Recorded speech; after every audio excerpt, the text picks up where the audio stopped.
I am Batman. I'm actually, that's not true. I'm actually Iron Man. Thor and Captain America. I'm their love child. Okay, that's I actually have reasons. I'm not nobody wants to know those reasons though, John. just gonna go out there. And the image of a love child between those three also not great. Not what great. are you talking about? It is great because it's me. This is glory. You look more like Luigi than any of those three. But I love co-hosting with Luigi. Okay, first of all, you're a jerk. And today we'll be reviewing Twister, where we poke fun at it, but then we add in a little bit of emergency management in there as well. Twister? We're doing Batman. Oh, shoot. You're right. Dang it. You're right. We're talking about Batman, everybody. All right. Welcome back, everyone. Welcome to Movie AAR. This is... All right. Okay. Let me try this again. I gotta hang on just a sec.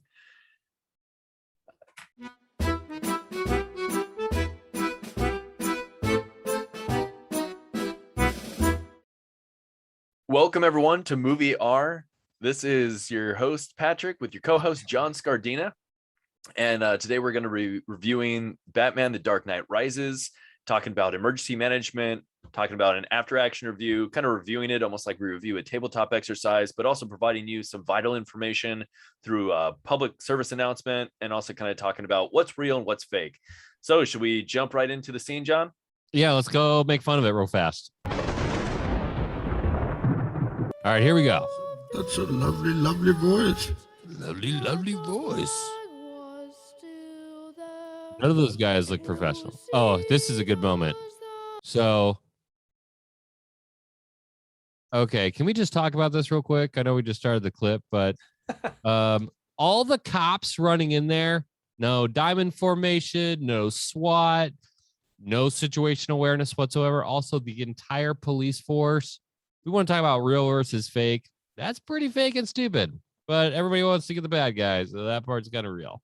And we're talking hundreds of policemen now looking for a terrorist. Some of them look like they're actually pretty tired while they're jogging. Yeah, out of shape. Don't have their guns drawn, aren't an alert, and they have a terrorist who somehow got into the stadium, past all the security. Yeah. Also, that's a pretty cool jersey for Gotham.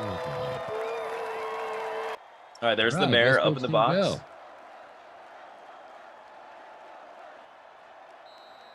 All right, dude, let's do this. All right. The games begin. Let the game begin. Okay, all the cops in the tunnel. I saw one SWAT guy. Lead investigator. And let's return.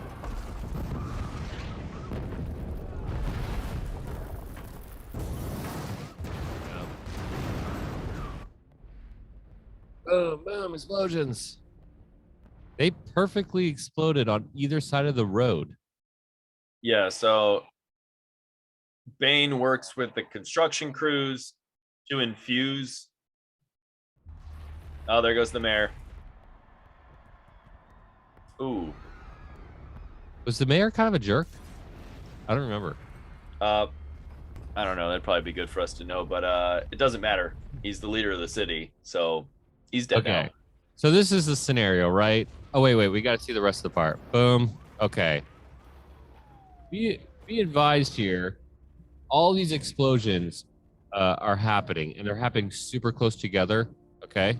But they're happening all over the place. And then now you got supply chain, you got critical infrastructure impacts. Like the scenario is not great for the terrorist because, you know, the whole idea is to induce fear, but pretty much like everybody anyways, right? We called kind of the police part out. Want to talk about critical infrastructure. Well, now the police are trapped. I mean, we talked about them being vulnerable before. Now they're actually trapped and they're stuck behind a big wall. We don't know what's at the other end. They could get out of the other side if we knew where it was. But that doesn't happen. So, yeah. So let's talk about real versus fake. Obviously, this whole police force is a joke. I mean, everyone should get fired, or whoever like was head of situational awareness and put them all in the same spot at the same time. Um, that's an issue.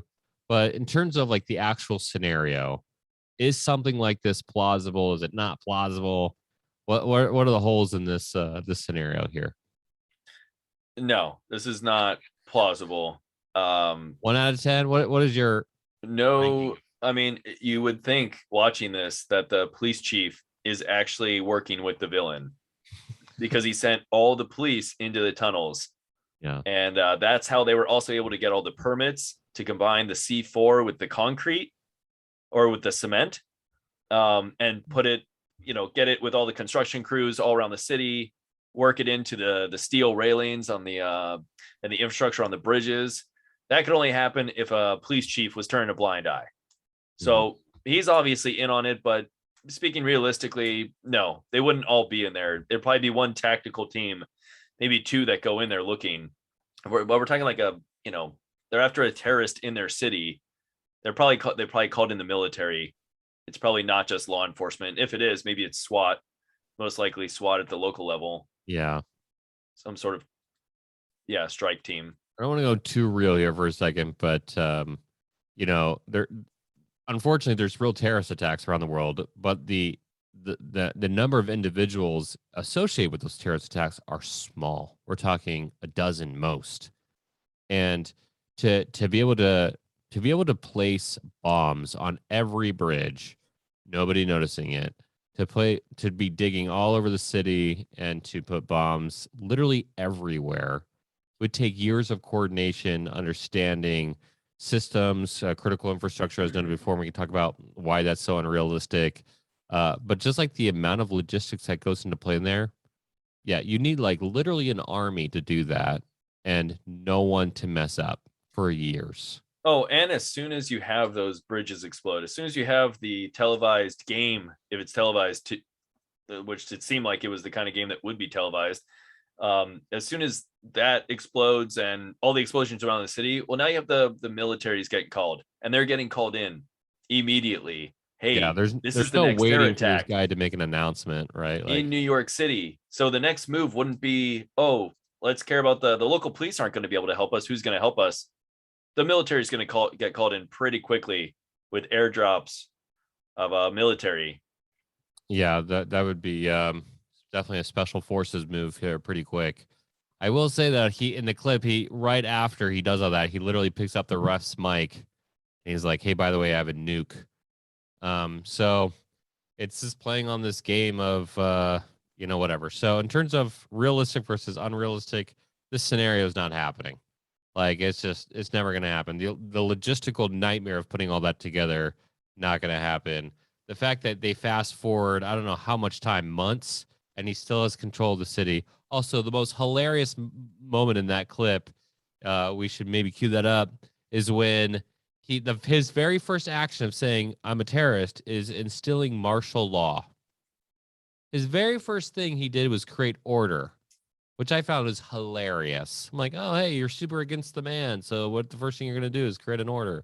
Yeah, I was going to say if military came in, that's what they would probably do and set up a curfew and until they, can catch can catch everyone or Yeah, eliminate the threat. absolutely. So um lots of random in this clip. It's an amusing clip. But So there are, talk speaking about of real, there are real plans to protect hmm, public events and special events, whether it's sporting games or, it's the Olympics, it's a parade, it's an ambassador visiting, whatever it is, any special event, there are emergency managers planning for those events. There's emergency management agencies planning for those events for what are we going to do if this happens? So that happens for the Super Bowl. That happens for every major event. If you're ever wondering, was there a plan in place? Is there a plan in place? Yes, there is a plan in place. Is it always followed? No, it's not always followed exactly to a T, but you got to adapt to what's happening. So yes, there is a plan for that. Is it realistic that that would ever happen? No. Is it realistic to think that something could happen at an arena? Yes. or any public place. Yeah, But I mean, things happen. So we're talking a little bit about what emergency managers are doing in this moment. If the scenario is, or what happened is super unrealistic. Components of that do happen, whether intentional or unintentional. There could be a major incident at a sports arena. A bridge could collapse. Disasters happen. A terrorist could attack the city and put a lot of fear in there. And so I would say, as an emergency manager, if I was in the planning phase of this, yes, I'm working with all the law enforcement agencies there. There's going to be, in terms of the planning perspective, there's just so much of this that just is super ridiculous to me. But there's so many groups involved, whether it's construction, OSHA, DOT, all the energy sectors. Everyone's looking at their own components and making sure that they don't have an incident like this. But then also there's the law enforcement agencies who are actively preventing and are aware of situations, and they have their plans. And this scenario, if a major incident happened at a stadium, especially with terrorism, we're talking about mass evacuations. We're talking about crowd control. We're talking about limiting the scope of the disaster. And so what really goes up now is this huge coordinated effort to control and contain the incident at the incident, right? And so I would say, despite every cop being in the tunnels, there's probably there's definitely plans in place that we have that will make sure that things don't expand. Real world scenario is there was some shooting that happened outside of a baseball park, right? Outside of a baseball park, what do? They immediately shut everything down, right? So we had the plans in place, and we work very hard to make sure that there's not cascading events. yeah, exactly. And to think that the police are the only people that have a piece in the prevention of something like this, or even the response to something like this, is just the way that the movies make it seem like, oh, who else could save us? Oh, the police are gone. They're the only ones who could have helped us. Oh, we need the Batman. Batman. I am Batman. I'm actually, that's not true. I'm actually Iron Man. Thor and Captain America. I'm their love child. Okay, that's I actually have reasons. I'm not. Nobody wants to know those reasons, though, John. just gonna go out there, and the image of a love child between those three, also not great. Not what are great. you talking about? It is great because it's me. This is glory. You look more like Luigi than any of those three. But I love co-hosting with Luigi. Okay, first of all, you're a jerk. Second of all, Luigi didn't have a beard, and I feel attacked as an Italian. Great. Well, embrace it. Embrace it. So what's the PSA? Yeah. What happens if a terrorist attack happens? Get somewhere safe. Evacuate, find shelter in somewhere safe. If you happen to be near it. Also, contact the police immediately.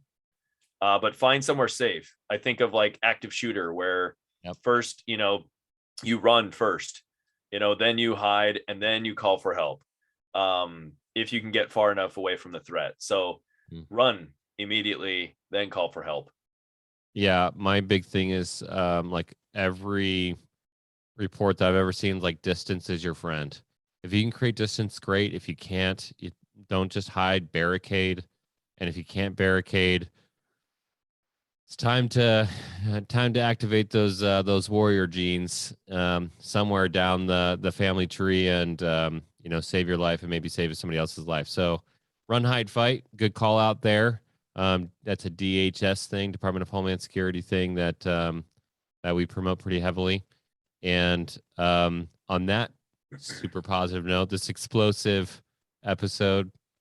I would just say one thing, John. Yeah. I would just say one more thing would be to, if you had a radio, if maybe they cut the power, but you still had a radio, you could still use your radio if you have an emergency radio.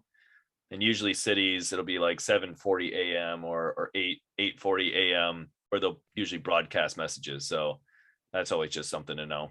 Yeah, good call out. That's a great call out. So, speaking of great call outs, if you liked this show, which you should have because it's kind of fun, I'm sure we're going to have lots of comments, people wanting us to do other parts of the movie, or we can dive in deeper, whatever. If you like the show, make sure you subscribe this channel, maybe like the episode, share it to your friends, whatever. Another good call out is check out the Readiness Lab. This show, MOVIE AAR, as I like to call it, is part of the Readiness Lab, and we have lots of different content on there, different shows. We have EM Weekly, Disaster Tough, of which I'm the host, other shows on there, and so make sure you check those out too, and we'll see you for the next movie. MOVIE AAR. MOVIE AAR. MOVIE AAR. Peace. Peace.